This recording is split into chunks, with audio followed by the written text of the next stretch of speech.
करते हैं।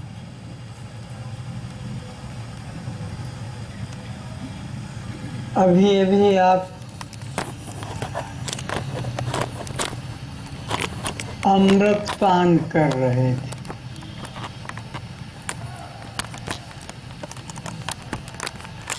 ये लाइन टेढ़ी है, बीच में से कर्व हो रही, सीधे ले लिए इसको। थोड़ा इधर हो जाए तुम, इधर इधर इधर, तुम फंदे के इधर हो जाओ। हाँ, सीधी लाइन बना लो।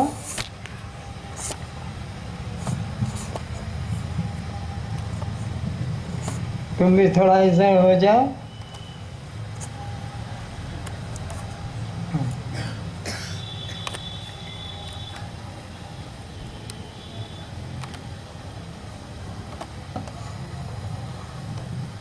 भगवान श्री राम प्रतिदिन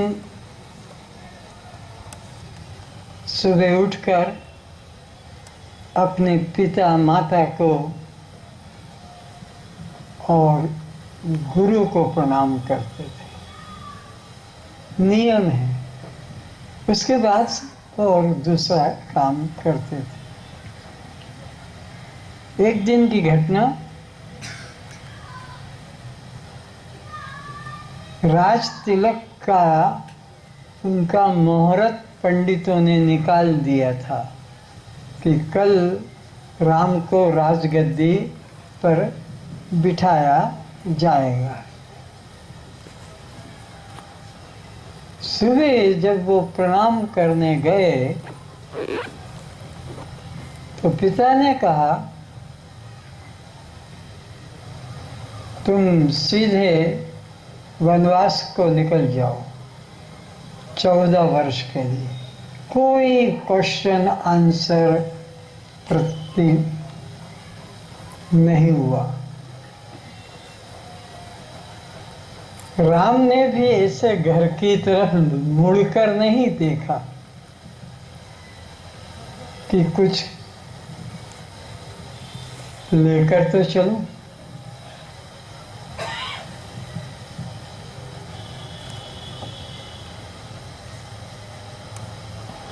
राजा के बेटे हैं, बहुत सामग्री जीवन निर्वाह के लेकर जा सकते थे, लेकिन कपड़ा भी जो पहना था बस उसको ही लेकर चल दिए।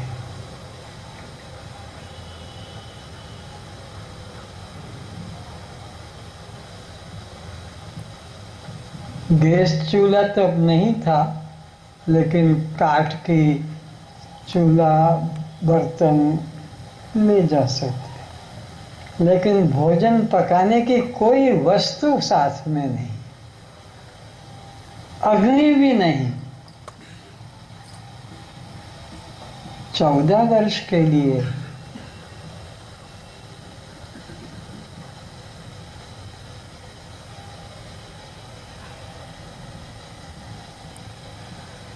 करही आहार साग फल कंदा। क्या खाते थे वे वहां जंगल में? करही आहार साग फल कंद, जिमी कंद, शकरकंद है, गाजर है, मूली है, आलू है, चिना बादाम है, जिमी। 14 वर्ष निकाले।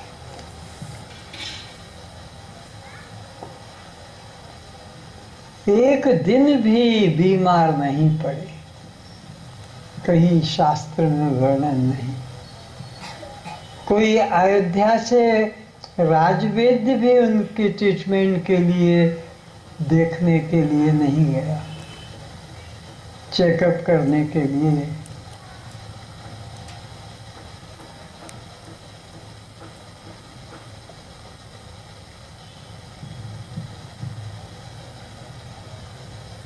कभी बीमार नहीं पड़े।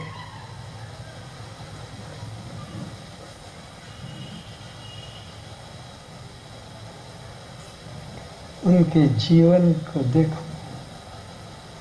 जो फल सीता चुन के लाती थी, उन फलों का नाम आप लोगों ने सीताफल रख दिया। जिन फलों को राम चुन के लाते थे जंगल से, उनका नाम रामफल रख दिया।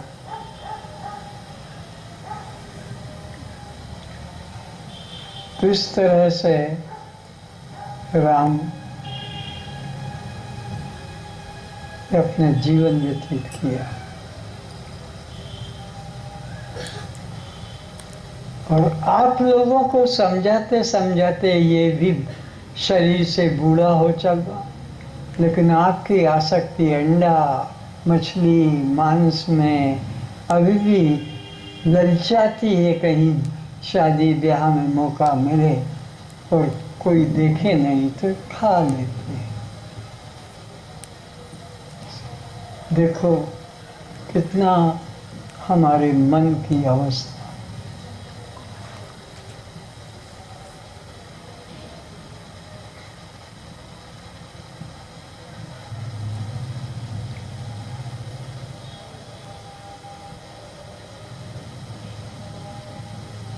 राजा जनक अपने गुरु के पास जाते हैं वेदांत ज्ञान सुनने के लिए, सत्संग के लिए। उनके 10,000 शिष्य थे। याकूबल जी के 10,000 शिष्य थे और वो गुरु से ईर्ष्या करने लग गए। शिष्य गुरु से, ये गुरु क्या है, जनक आता है तभी प्रवचन करते हैं, इतना महत्व क्यों देते हैं? हर बात में बापू बापू आसक्त हो गए हैं। घर में रहते रहते आसक्ति बढ़ गई है।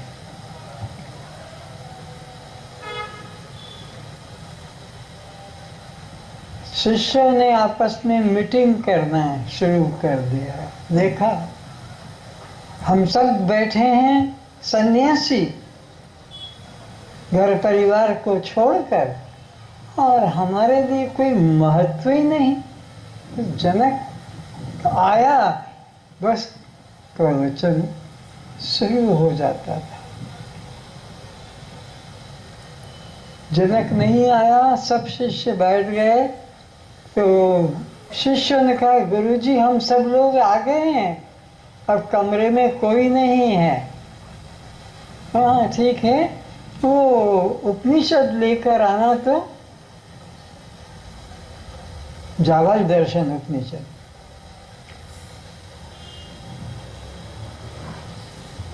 अब उन्होंने इशारा किया, देखा कोई बहाना बनाकर जनक का इंतजार है। जाबाज दर्शन उपनिषद तो हमारे मूढ़ों के लिए समझाने के लिए कि मैं आत्मज्ञान दे रहा हूं। दूसरे दिन इसी प्रकार वो मेरा जो पीकदान है ना, वो लेकर आ जाओ। नहीं रखा है वो नीचे, नहीं वो दूसरा वाला लेके आना, जो एक कल भक्त ने लाके दिया। इधर क्या हुआ, जनक आ गए, कथा चालू हो गई। इशारा सब शिष्यों ने कर लिया, देखा जनक आया और शुरू हो गए। और क्या देख रहे हैं कि 2 घुड़सवार जनक के पास आते हैं कि महाराज यहाँ क्या क्यों बैठे हैं? जनकपुर में आग लग गई है। तो जनक गुरु से पूछते हैं, गुरुदेव ये अंतःकरण क्या होता है? जनक समझाते हैं, जो इंद्रियां बाहर समझाती है, बाहर के विषय को, उसको बहिष्करण कहते हैं। और जो अंदर को समझाते बताते उसको अंतःकरण कहते हैं। तो इसका क्या रूप है गुरुदेव? वो घुड़सवार कहते हैं सुनते नहीं, जनकपुर में आग लग गई तो कहता है तुम जाओ उसको देखो, मैं क्या क्या आग बुझाऊंगा। तो गुरुदेव कहते हैं मन बुद्धि चित्त अहंकार। अच्छा गुरुदेव। फिर दो घुड़सवार आए, महाराज जनकपुर की आग आपके राजमहल में प्रवेश कर गई है। तो गुरुदेव मुझे तो समझ में नहीं आता है कि ये मन क्या है, बुद्धि क्या है। गुरुदेव बताते हैं कि संकल्प विकल्पात्मक वृत्ति को मन कहते हैं। अच्छा गुरुदेव, उससे मेरा क्या मतलब? अरे उससे यही मतलब है कि इसको जो जानता है वो परमात्मा है। को देव यो मना साक्षी, जो मन का साक्षी है वो परमात्मा है, इसलिए उसका महत्व है। फिर दो घुड़सवार आए, महाराज वो महलों में आग लग गई है, रानियां जल रही है, उठो। तो महाराज वो बुद्धि किसे कहते हैं? जनक जी पूछते हैं गुरुदेव से कि बुद्धि किसे कहते हैं? बोले भाई निश्चयात्मक वृत्ति को बुद्धि कहते हैं। उससे मेरा क्या संबंध? अरे ये संबंध है वो दृश्य और तुम उसके दृष्टा हो। बुद्धि मंद है कि तीव्र है? अच्छा। फिर घुड़सवार आए, महाराज रानियां जल रही हैं, उठो। बोले मैं क्या करूंगा उसके लिए? तुम जाकर उस अग्नि को शांत करो। और वो अग्नि बढ़ते बढ़ते उसी याज्ञवल्क्य के आश्रम में घुस गई। चारों तरफ फूस की झोपड़ियां थी शिष्यों की, फर फर करके जल है। उनके लिए सारा समाज परिवार रुकावट करता है, करता रहेगा, करेगा। जिनका परमात्मा अपने से बाहर है, खुदा जीसस गुरु अपने से जिनका बाहर है, उनके लिए सब विरोध करते हैं। लेकिन जिसका परमात्मा अपने ही अंदर हृदय में है, ना बाप रोक सकता है, ना बाप का बाप रोक सकता है, क्योंकि हृदय में तो अपने अलावा किसी का प्रवेश है ही नहीं। न पति रोक सकता है, न सास, न ससुर, न पत्नी, न किसी की माँ और न किसी की बेटी।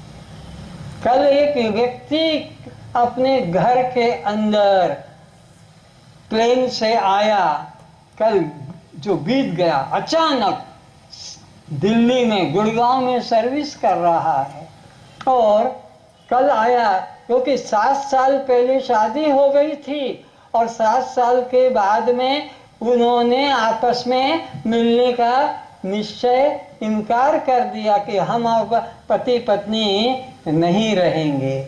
7 साल हो गए थे, तो उन्होंने उसका जो है वो क्या करते हैं, डाइवर्स करते हैं, त्याग पत्र। तो वो कल आने वाले कल में वो साइन करेंगे कि अब हमारा तुम्हारा कोई संबंध नहीं है। वहाँ से प्लेन से आए और पर अपना चले जाएंगे। ये है संसार का सुख, ये है संसार की तुम्हारी भक्ति। 7 साल तक ऐसे ही निभाया अलग अलग रहकर, और फैसला ये हो गया कि अब इस तारीख को तुम्हारा त्याग पत्र पर क्या होगा फैसला। तो ये संसार है। तो सुख अगर कहीं है संसार में तो तुम्हारे राम में है। तुम्हारा राम, तुम्हारी आत्मा तुम्हारी आत्मा यानी तुम स्वयं हो, लेकिन तुमने अपनी दृष्टि को इधर जोड़ दिया, इसमें जोड़ दिया, इस कारण से दुख पाते हो। गुरु क्या करता है सोचो। माला करने से परमात्मा का संबंध नहीं है, पूजा करने से परमात्मा का संबंध नहीं है, मंदिर जाने से परमात्मा का संबंध नहीं है, तीर्थ जाने से भी परमात्मा का तुम्हारा संबंध नहीं है, गुरु बनाने से भी परमात्मा का तुम्हारा संबंध नहीं है। लेकिन गुरु से संबंध जोड़ना पड़ता है इनसे संबंध तोड़ने के लिए, ये भ्रांतियां मिटाने को। तो हमारे मन में ये जो भ्रांतियां हैं, भेद भ्रांति, कर्ता भोक्ता भ्रांति, संग भ्रांति, विकार भ्रांति और ब्रह्म से पृथक जगत सत्य, ये जो भ्रांति, इसको मिटाने के लिए गुरु की जरूरत है। परमात्मा के लिए गुरु की जरूरत नहीं, मुक्ति के लिए गुरु की जरूरत नहीं, वो तो हमारा स्वभाव है, वो तो हमारा स्वभाव है। हम खुद वो ब्रह्म रूप हैं, शास्त्र वेद प्रमाण करता है। तो इस तरह से परमात्मा की तरफ जाने में संसार के ये पांचों कारण रुकावट नहीं डाल सकते हैं। हमारा स्वरूप ही तो ये गुरु किसका नाश कराता है? भ्रांतियों का नाश कराता। गुरु की जरूरत है किस लिए? पंच भ्रांतियों से मुक्ति दिलाने के लिए। वह तुम्हारा स्वरूप है, ब्रह्म रूप तुम्हारा स्वरूप है, जो साक्षी बनकर सबको जान रहा है अंदर बैठकर। इसी तरह गीता के दूसरे अध्याय में कहा है, अनाशिनो अप्रमेयस्य। कैसा है वो परमात्मा? अविनाशी है, उसका तो कभी नाश होता नहीं। तो जिसका नाश हो जाता है उसे कभी परमात्मा मत मानना। जातस्य ध्रुवं मृत्यु, और जो जन्मा है वो तो फिर चाहे जन्माष्टमी मनाओ कि रामनवमी मनाओ कि शिवरात्रि मनाओ कि हनुमान जयंती मनाओ कि तुम दुर्गा पूजा मनाओ, इनका तो नाश है क्योंकि जन्मे है। लेकिन जो सत्य है अनाशिनो अप्रमेयस्य, उसके तरफ ये नहीं जा सकते। 5 विषय है हमारे पास में, शब्द, स्पर्श, रूप, रस और गंध। परमात्मा के लिए इन 5 में से एक की भी जरूरत नहीं। न उधर आंख जाती है, न कान जाता है, न जीवा जाती। ये भजन तुमको दिया गया है, छाप कर दे दिया कि इसको पी जाओ। पी जाओ का मतलब तुम्हारे जीवन में अपना लो कि वो परमात्मा इंद्रियों का विषय नहीं है। ब्रह्म रूप तुम जानो उसको, किसको? जिसकी शक्ति से ये प्राण भीतर बाहर होते हैं, जिसकी शक्ति से आंख देखती है, जिसकी शक्ति से कान सुनते हैं, जिसकी शक्ति से यह वाणी बोली जाती है। ये शक्ति रूप परमात्मा है, वो व्यक्ति रूप नहीं है, किसी का बेटा नहीं। खुद पार्वती माता ने पूछा शंकर भगवान से कि ये जो आकाश से ज्योति आ रही है ये कैसी है? बोले ये राम के पिता दशरथ जी स्वर्ग से आ रहे हैं। तो उसने कहा जो राम अपने बाप का उद्धार नहीं कर पाया वो किसका उद्धार करेगा? मैं अंदर नहीं जाऊंगी, राज तिलक हो रहा था राम का, मैं अंदर नहीं जाऊंगी। ये राम का बाप दशरथ क्यों स्वर्ग गया? राम का पिता दशरथ स्वर्ग क्यों गया? इनका उद्धार क्यों नहीं हुआ? शंकर भगवान ने कहा धीरे धीरे बोल, कोई सुन न ले सड़क पे जाने आने वाले, वो ऐसे ही सुन रहे हैं और वो ऐसी दिमाग में फिर कचरा लेकर जाएंगे।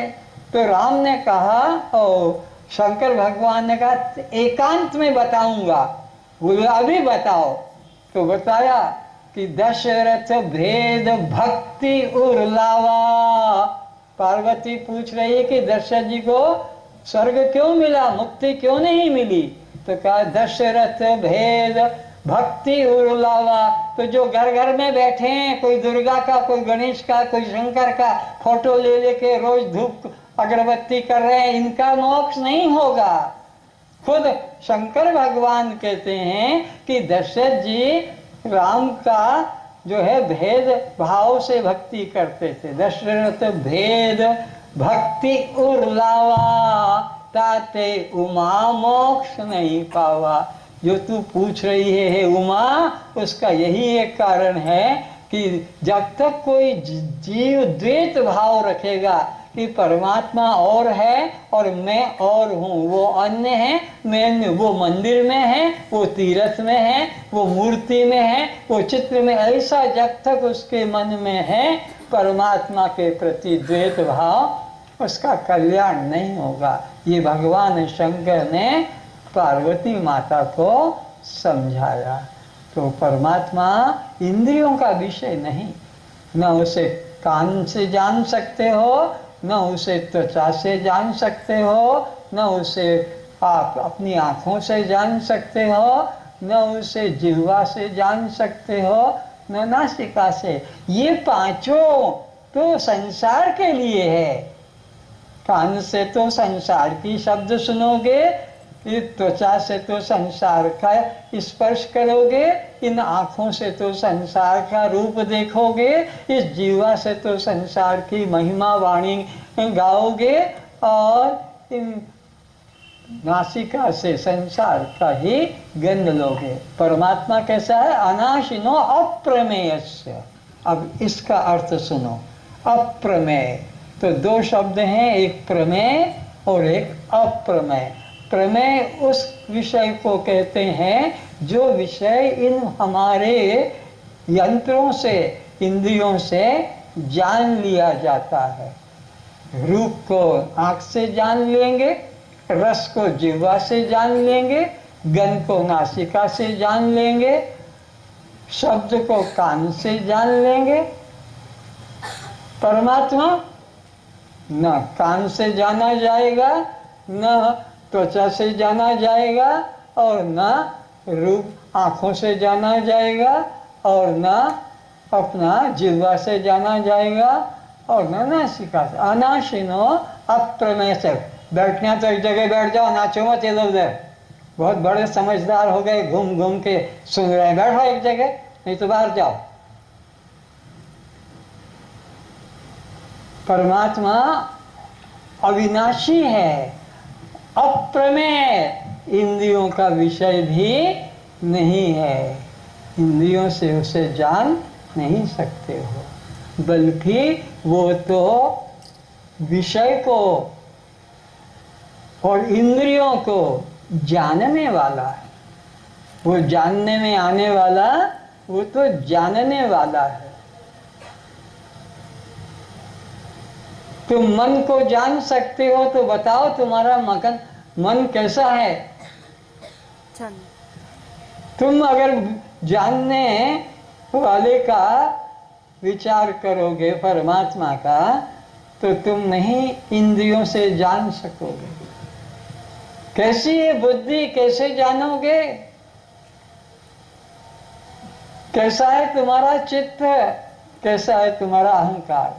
तुम इन मन बुद्धि चित्त अहंकार अंतःकरण के चारों को पर प्रकाश, ये दृश्य है, तुम नहीं जान सकते। हाँ, जान सकते हो तो मन की अवस्था को, बुद्धि की अवस्था को, चित्त की अवस्था को और अहंकार की अवस्था को जान सकते हो कि मेरा मन चंचल है या शांत है, मेरी बुद्धि तीव्र है कि कमजोर है, मेरा चित्त स्थिर है कि चंचल है। और मेरा अहंकार बड़ा है कि घटा है, ये जान सकते। तुम जानने वाले हो, बस बने रहो।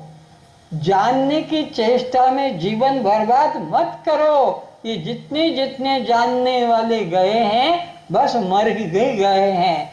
कोई भी सुन के चले गए। ये निरंजन बुद्धि की कमी से कहता है अपने दोस्तों से, भाई गुरुजी ने आज हमको पाठ तो पढ़ाया और कहा कि कल समझ के आना, याद करके आना। कौन है वो बुद्धि का जानने वाला? को देवा यो मनः साक्षी। कौन है वो जो मन का साक्षी है? तो भाई मेरे को बता दो, मेरे को नहीं तो खड़ा कर देंगे मेरे को गुरुदेव। अरे मन का साक्षी तो तू है। सबसे पूछा, सबने एक ही जवाब दिया, जो क्योंकि सब विद्यार्थी उच्च श्रेणी के थे, सबसे बुद्धू कम अकल वाला यही। तो विचार करते करते गया और जो मन का साक्षी है वो परमात्मा है। जो मन का साक्षी वो परमात्मा। और ऐसे करते करते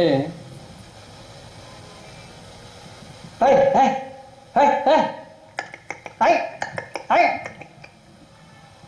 तो आसपास से पूछा कि क्या क्या कर रहे? टिक टिक टिक टिक। अरे देखते नहीं मेरी खेत में ये मेरे पड़ोसी की भैंस चली गई। मैंने बोला था कि देख मेरे खेत में फसल है, तू भैंस मत लाना। जिद्दी करके ऐसा किया। खेत में भैंस घुस गई, उसको भगा रहा है और बैठा है। मेरे मन का कौन साक्षी? क्योंकि स्कूल में क्लास में जाएंगे और पूछेंगे तो मेरे मन का कौन साक्षी है? तो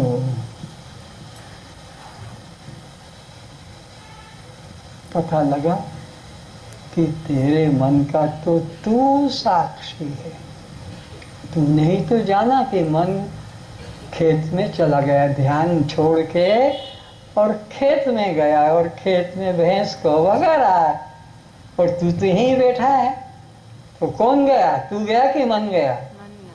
मन गया। तो मन को किसने बताया? पड़ोसी ने बताया कि तूने बताया कि मन गया? तो मैंने देखा। तो बस तू ही तो परमात्मा। और गया गुरुदेव के पास में दूसरे दिन क्लास में, कहो निरंजन, कहो देवा। तो गुरु जी एक बात कहूं, बुरा तो नहीं मानोगे? मैं परमात्मा। तो डर के क्यों बोल रहा है? कोई चोरी की मामला है? कैसे तूने जाना? मैंने देखा कि मैं देख रहा हूं कि परमात्मा को देखने की कौन जानता है, मन को कौन जानता, वो परमात्मा। तो मैंने देखा कि मेरे मन को तो मैं जानता हूँ। तब गुनगान, बस जीते रहो जीते रहो जीते रहो, तू ही वो परमात्मा है। यही उपदेश देना, दूसरा किसी देवी देवता में मत फंसाना। जो मन का जो साक्षी वही तो परमात्मा है। को देवा यो मना साक्षी। और मन को सब जांचने है, ये सब एक एक ब्रह्म रूप है। ये पक्का कर लो। आज का यही महाप्रसाद है कि ये जो मन को जानने वाला है ये ब्रह्म है और ये आत्मा है, ये चैतन्य है और वो तुम स्वयं हो। क्योंकि चैतन्य आत्मा ब्रह्म दो तत्व नहीं, और वो हरि व्यापक सर्वत्र समाना। तो मन का जो साक्षी है वह परमात्मा है।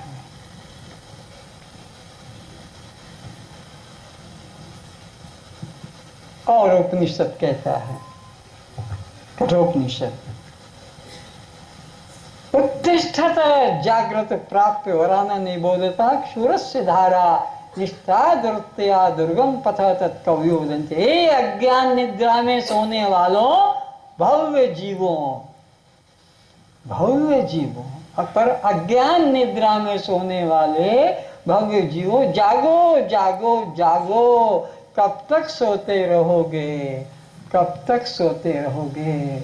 उठ जाग मुसाफिर भौर भई, अब रैन कहाँ जो सोवत है। जो सोवत है सो खोवत है, और जो जागत है सो पावत है। जाओ शीघ्रता से किसी महापुरुष की शरण में और समर्पण कर दो अपने को, और प्रार्थना करो कि हे गुरुदेव, मुझे अपने स्वरूप का बोध कराओ। उठ जाग मुसाफिर भौर भई। ये मानव जीवन देव दुर्लभ योनि है। शादी करके बच्चे पैदा करने के लिए ये जीवन नहीं दिया है कि शादी कर लो, पर बच्चे पैदा कर लो और उनको मकान जमीन देके तो तुम मर जाओ। क्या तुमने ब्रह्म ज्ञान पाया है? क्या तुमने आत्म ज्ञान पाया है? क्या तुमने जीवन का लक्ष्य माना है? उठ जाग मुसाफिर। अरे यही तो जीवन है जानने योग्य। कब हुक करी करुणा निर्देही। वो बाई चांस भगवान की दया होती है तब जाकर ये सौभाग्य मिलता है। काहे का? शादी करके बच्चे पैदा करके मर जाओ। अरे नहीं, ये आत्म ज्ञान पाकर आत्मा को जानकर मुक्त हो जाओ। इसलिए कब हुक करी करुणा निर्देही। कभी कभी यह मौका मिलता है 84 लाख योनियों का कष्ट भोगने के बाद ये जीवन मिलता है। और उसको पाकर और तुम अभी संसार में ही लड़का हो जाए, लड़की हो जाए, शादी हो जाए तो मेरा मकान बन जाए। उधार ले लेकर मकान बनाते हैं और छत डालते समय फिर भी 2-2 फीट के सरिये छोड़ देते हैं ताकि दूसरा मकान छत का और बनेगा। दूसरा भी उधार लेकर बना दिया तो तीसरे मकान बनाने के लिए फिर 2-2 फीट के, जितने ये मकान मालिक बैठे हैं, जितने बैठे हैं, एक घर को छोड़कर जितने लोग बैठे सबके मकानों में सरिये मिलेंगे। ऊपर जाकर देखो और सबके मकानों में पुरानी खाट, पुरानी सड़ा हुआ कोई डब्बा, पुरानी कोई साइकिल, पुराना कोई मटका लोहे का ऊपर पड़ा है। वो भी फेंकने को, सड़क पे डालने को इच्छा नहीं।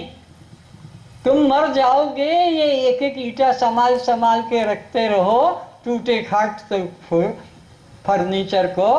अरे नीचे रख दो तो गरीब उसको बनवा के अपना काम चला लेगा, 10-20 रुपए मिल जाएंगे। और तुमने ये पुराने लोहे के डब्बे, ठीकरे, बर्तन, खाट आदि को रख छोड़ा है, सड़क पर नहीं डाला है, तो क्या तुम लेकर जाओगे? कबीरदास ने अपने शिष्य के घर में सुई दे दी और कहा कि अगले जन्म में यह मुझको दे देना, अभी मैं आगे जा रहा हूँ। क्योंकि शिष्य कह रहा था मैं भी आगे जा रहा हूँ, मेरे को दुकान का काम है, तो उसका ये सुई रख ले, फिर जब अगले जन्म में मिलेंगे तब मेरे को दे देना।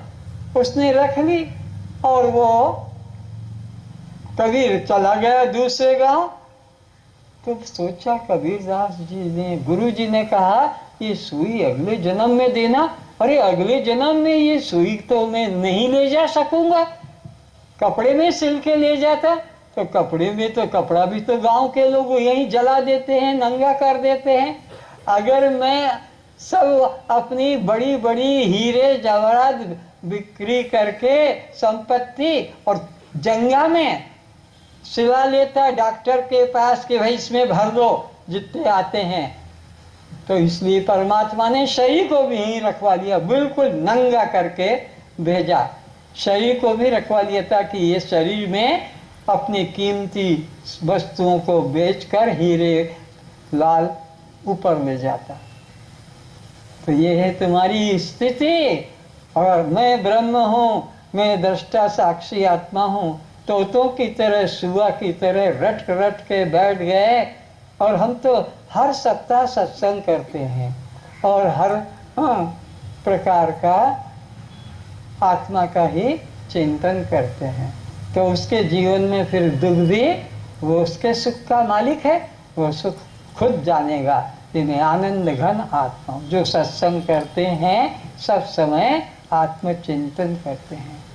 ऐसा वेद कहता है क्षण में भी किसी ने आत्मचिंतन जगा लिया क्षण के लिए तो भी कोटि कोटि जन्मों के पाप जल जाते हैं। हृदय से ये बात जग जाए, शब्दों से तो सब बोलते हैं।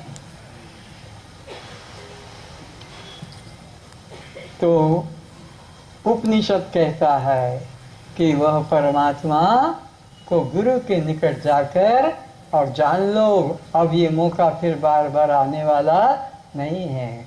कबहुं करे करुणा निर्दयी। इस तरह से आप लोगों को भी मेरा निवेदन है कि अपने देह भाव की तरह आत्म भाव को जगा लो। देह भाव जैसे अपने आप चलता ही रहता है, आत्म भाव कभी कभी सत्संग में बैठने से, गुरु के सम्मुख होने से, उसमें भी मोबाइल साथ होता है ताकि पूरा पूरा सत्संग अंदर न जाए, संसार छूटने न पाए। इसलिए ये जितने बैठे हैं सब बड़े बड़े विद्वान, लेकिन जेब में मोबाइल होकर ही सत्संग में देखोगे, गुरु के निकट देखोगे। इनका क्या होगा? ये बने हुए हैं। काशी के 10 पंडितों ने भोंग खा पी के, भांग खा के और गंगा में अपनी जल यात्रा निकाली, रात भर गंगा में चलाते रहे हैं वो। और सुबह सुबह देखा कि ये गांव तो मेरे गांव जैसा है, ये आदमी तो मेरे गांव जैसे शक्ल, कैसा ब्रह्मा ने ये हिसाब बनाया, एक जैसा झाड़, एक जैसी दुकान, मेरे गांव जैसी। तो पूछा, अरे भाई ये कौन सा गांव है? बोलो कौन सा गांव? जो गांव तुम रहते हो वही तो गांव है। अरे वो तो रात भर हम नौका चलाते चलाते रहे, वो तो कोई दूसरा होगा। अरे भाई जरा पीछे तो देख। तो क्या देखा कि वो नौका झाड़ से बनी हुई थी, रस्सी से। रात भर उसने नौका चलाई, लेकिन वो डोरी तो बंधी थी।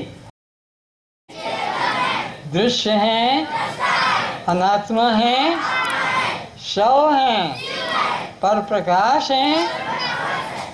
तो जन्म मरण किसका? भूख प्यास किसको?